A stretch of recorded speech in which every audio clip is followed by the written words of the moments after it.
world's most remote police force. You can be 250 kilometres from the nearest anything. Let's rock and roll. Patrolling over 1 million square kilometres of the world's most unforgiving landscape. They keep the peace. It looks like it's starting to get out of control. Without losing their cool. Just doing our job. Territory Cops. Tonight. How's that for a hairdo? If a man bun in Darwin isn't criminal enough, Fancy seeing you here. this bloke gets busted twice in one day. You're not having a good day. A raid on a drug den turns up some slippery characters. How many cops does it take to catch a snake? And the Cinderella story. Where are my dogs? Territory style. My dogs! It's a 5 a.m. breakfast for Seamus, Tanya and Tizzy, and in the NT, they breed these cops so tough, they've traded donuts for muffins. We still like donuts, but it's, yeah, these muffins aren't bad, though. What are you putting on my muffin, Yogi? Secret ingredient. Yogi's the best muffin maker in the NT. So everyone meets up on night shift, comes and sees Yogi. Yogi! Oh, man. People in property crime, we're one unit, one family. We are all there for one another. Thanks, mate. Good work, Yogi. Yeah. You know, a lot of us have come from different areas, have different experiences. A lot of guys in Trident have worked out bush, come from interstate like myself. So we all bring something different to the table, and I think we complement one another. There is no other copper in the territory that drinks strawberry milk. Got to keep in touch with your feminine side, you know? Back at HQ, Tizzy is heading up a raid on a well-known drug den. The situation is this: methamphetamines are being sold from the address in Malak. They expect to find 3 dealers who are not only in the business of selling drugs, but bad batches of them. There is a number of incidents involving persons from that address under the influence of ice being taken to hospital. We've received keys. However, if they've changed the locks, we've got permission to force entry. Given the fact that it is a drug house and we know that there's a lot of illegal drugs moving in and out of that location, there may be other persons there, so just yeah, have each other's back for this one. When you act on information, you've got to think of the other officers' safety. You don't know what's in the house, you don't know what threats, you don't know who's going to be in there, you just want to make sure that your buddy's going to be all right. We're Strike Force Trident. Logged on until 1500 hours. How'd you copy? We're just approaching the location now. Righto, if everyone's ready, let's go. Dogs in the front yard. With the front covered, Tizzy heads around the back to try the key. No, wrong key. The locks had been changed. Luckily, he's brought along his own set of keys. Police, search warrant! Yep. Police, search warrant! Police, search warrant! What shift have you got tomorrow? Just a night shift. It's an old cliche, but like most cops, Lockie says he's married to the job. And he literally is. Just watch where you're driving. That's deep. Yep, you guessed it. That's his wife, Sandy. I'm 2 years older than him, so Seems a bit old. I wasn't too keen on it to begin with. But he won me over. Yeah. more persistence pays off, probably. Hey, big fella.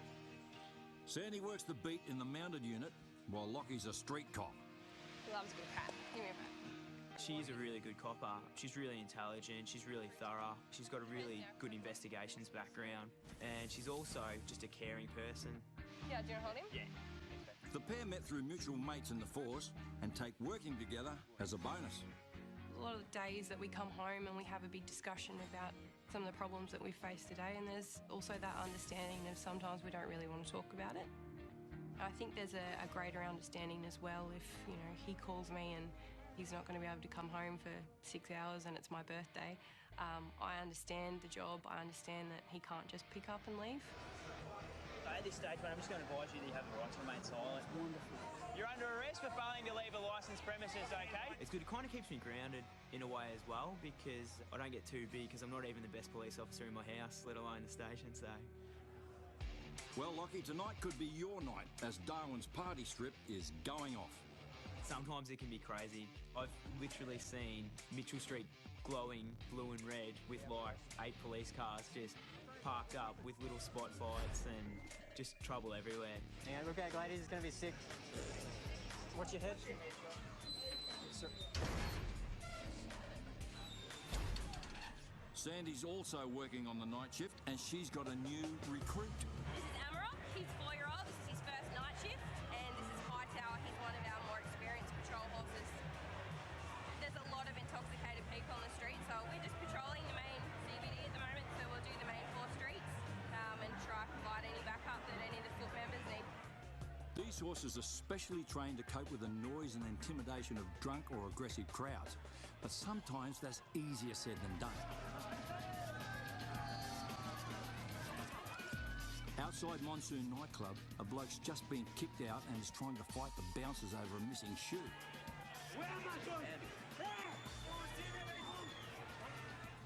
But even once he's got it back, he still wants to crack on. We've gone up and tried to have a chat to him. He's become aggressive, yelling and screaming. We've tried to push him off the road. He's become even more aggressive at the horses. When someone's on the road like that, they're obviously not obeying directions. They've got no idea where they are. The horses provide some sort of shield or cover, so we usually try to shepherd that person off onto the safety of the road and use the horses as blockers. In Darwin on a busy night like this, aggro spreads like wildfire, and Lockie and Drew are called to help sort things out. Okay, I don't see nothing. You're under arrest. Hey, it's okay. Get back. Get back. But this Cinderella's not going down without a fight. Wait. Calm down. Calm. Stop resisting. Get on the ground.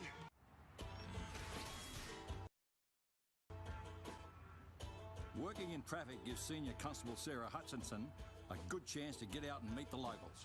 You look way too young to be driving. I'm 21 actually. Are you really? 2 days. Wow, fountain of youth. Perfect. Like a pro. The people in the territory are varied. I'll put that politely. You're obviously continuing Movember. You realise we're almost at the end of December now. What's your name? Sheriff. Sheriff. If you believe it or not. Really? Your name's Sheriff? Yeah. Once you know me, like, no one ever forgets me, so. There are some great characters up here, and I've come across quite a lot of them. I'm sure there's still many out there that I'm yet to meet. And there's plenty of chances because driving without a licence seems to be how they roll up here at the top end. I've left my licence at home. Have got any idea at all? No. Is there any reason you're driving without a licence? No. In fact, some turkeys lose their licence and pretend it never ever happened. For some reason, people who get disqualified by the magistrate don't take any notice of it. Come straight out 5 minutes after being disqualified and get in their car and drive off. And it happens all the time. Which is why the cops are running a stealth operation, cruising the Darwin Magistrates Court car park. The 6 people going to court today, I think out of the 6, 3 have been involved in motor vehicle crashes whilst they're intoxicated. So these are the people that we want to keep off the road. And up rolls customer number 1. It's not one there, is it? No petrol cap and a dodgy front end. In police speak, a dead giveaway. I don't know, but he looks pretty good, doesn't he? Hutchie runs a check on the plates and they circle back around. Now, that car back there has got the wrong number plates on. We are looking for a couple of silver sedans. That was a silver sedan. All right, we'll go back there. He may not have been one of the people they were looking for, but he is now. I want to get him before he gets out of the car park. He might even run. You've got to ask yourself, why would you park in the courthouse car park with dodgy number plates? So this guy's going to have a reasonable explanation, right? Where'd you get these number plates from? You found them.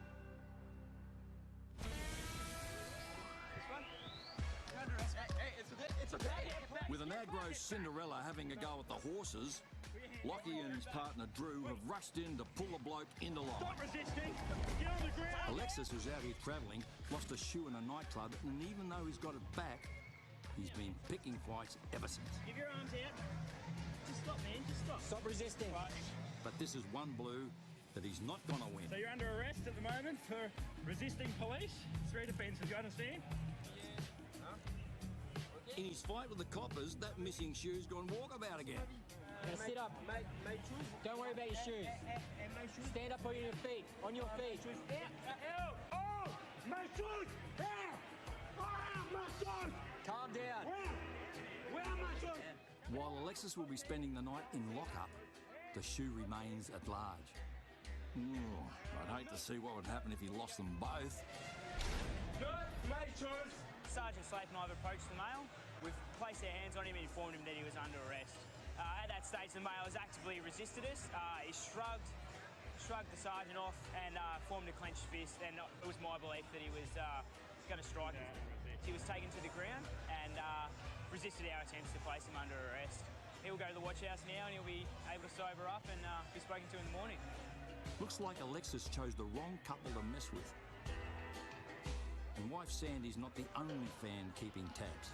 No, this is my mum, Julie, and my twin sister, Ashley. Yeah, first time we see him in action. Yeah, wasn't too bad, yeah. Very proud of him. Keeping the city safe. Where am I going? It's definitely a bit of a family affair, this one tonight, in a good way. Dizzy and the team are raiding a well-known drug den on the hunt for a trio they suspect are selling ice.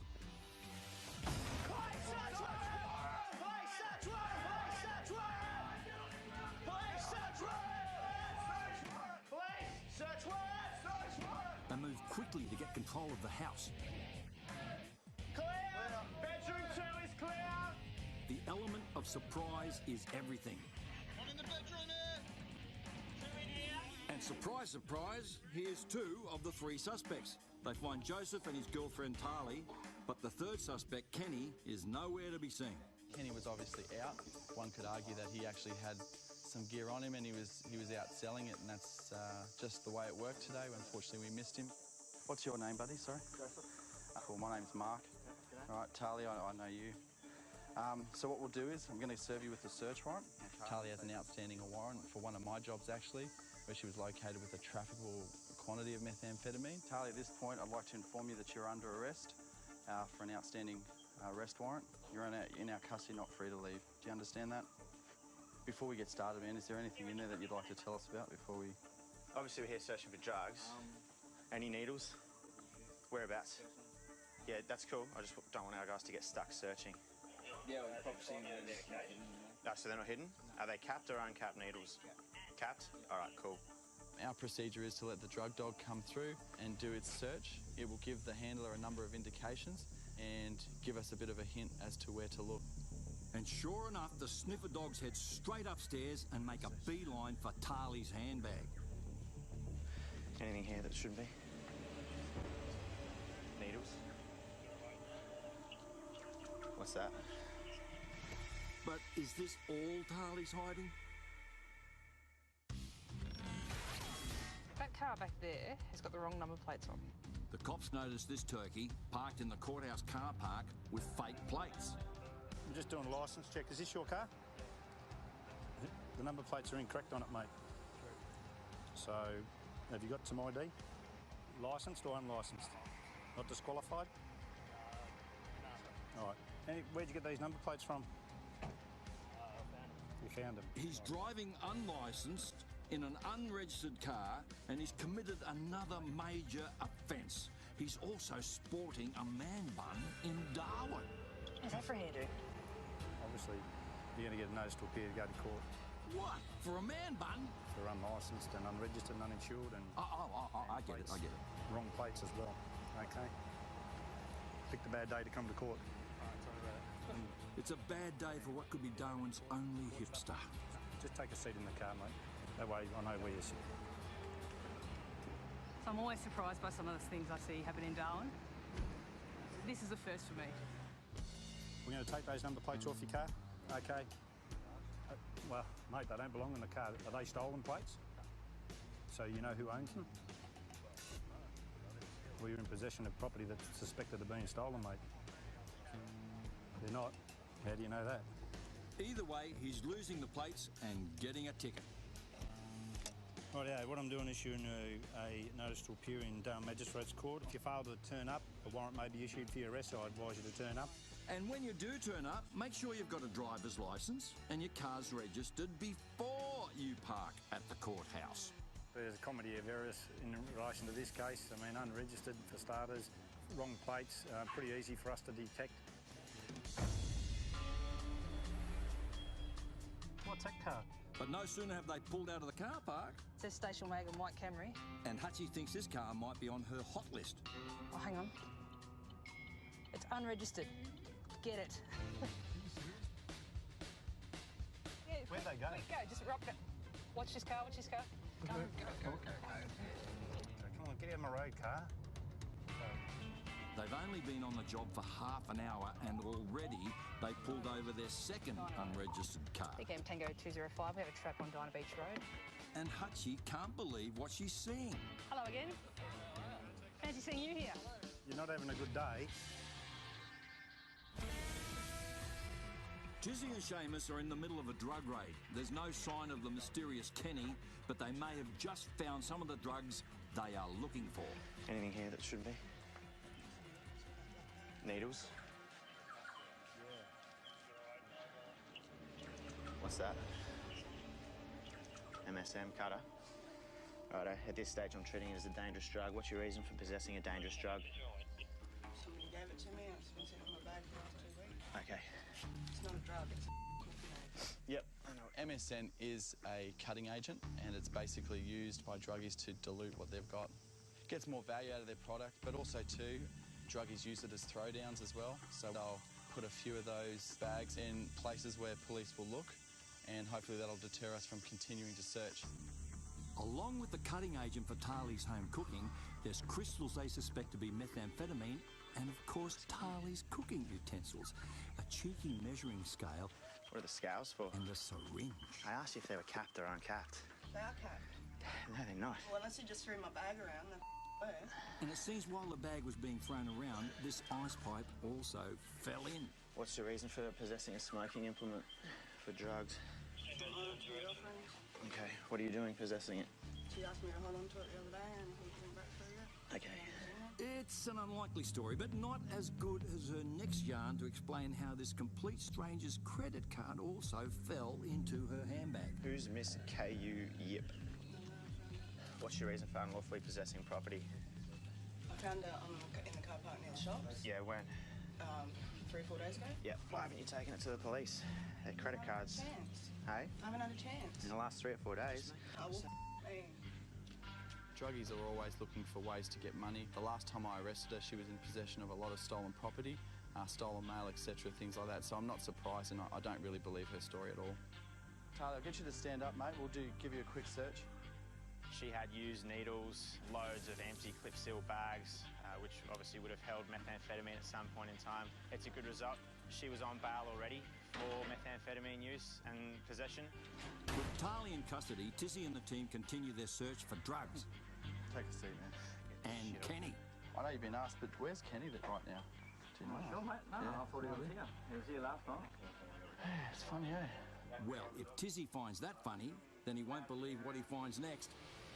What is it?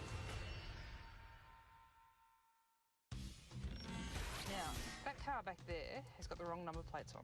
Hutchie and Dunlop are pulling over unregistered cars in the courthouse car park, and it's like shooting fish in a barrel. They're unlicensed and unregistered and uninsured and wrong plates as well. They've already busted this bloke for being unlicensed, unregistered, and in the possession of dodgy plates. What's that car? It's unregistered. Get it. And now they're onto the second unregistered bust. Big M Tango 205, we have a trap on Dinah Beach Road. There you go, ma'am. You're not having a good day. And hello. Hello again. Look who's in the car. Fancy seeing you here. It's the Darwin hipster again. Yeah, tell me about it. He's got someone to come and pick him up, and now their car's unregistered. You would think you wouldn't be coming to a place when your car's unregistered where their police might be. Your car's unregistered. No, it's not. I got it registered the other day. Have you got the paperwork for it? Yeah. She insists her car is registered, but Dunlop checks with Hutchie, and sure enough... Yeah. So Nothing? Nah, it's out. Okay, we'll issue her an infringement. How stupid can you be? She learned the hard way. $800. I thought it'd be a bit strange that you come pick people up. Exactly. Yeah, no, it's okay. Most people we deal with do stupid things. You can't drive this car any further unless you drive directly to Motor Vehicle Registry. That's one less unregistered car and one less man bun on the road.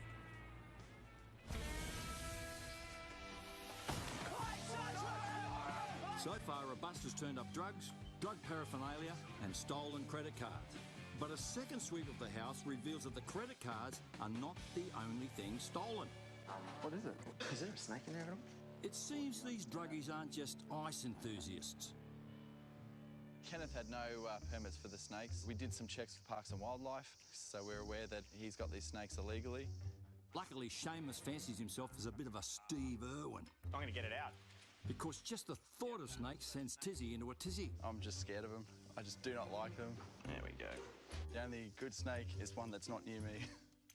Snakes and the territory go hand in hand. I actually own snakes anyway, so this little fella's a bit flighty. He hasn't been handled very often, but he's not too bad. With Python number 1 in the bag, done. It's time to take on his much bigger brother. You get bit by a snake in your life? I've owned snakes. Oh. And he's a little grumpy. Once he smells human flesh, that's when it's bad, bad juju. Yeah? Oh, he wants you. Righto, we got it. How many cops does it take to catch a snake? He's a little bit more aggressive. There are no drugs on Joseph, so he's free to go. But with Daly and the Slammer and Kenny summoned to the court for his snakes, it's also not a bad haul. And this drug den is officially closed for business. At least it sends him a message. Yeah. Kenny turned up for court and was fined $500 and his snakes were adopted out. Cinderella was charged with 4 offences, including using his shoe as a weapon. That saw him $1,500 out of pocket. This bloke copped traffic fines totalling $2,250, but they let him off for the man bun. We've got a trap at the airport motel. Next time on Territory Cops. He had plans to take you here for the next couple of nights, what sounds of it. This couple's romantic night, Obviously, he was hoping for a bit of action. gets gate crashed by the cops. Are you serious? Deadly serious. Opal, the drug dog, sniffs out a giant stash. Pisser. And a wee problem on Mitchell Street. It really does smell like piss everywhere.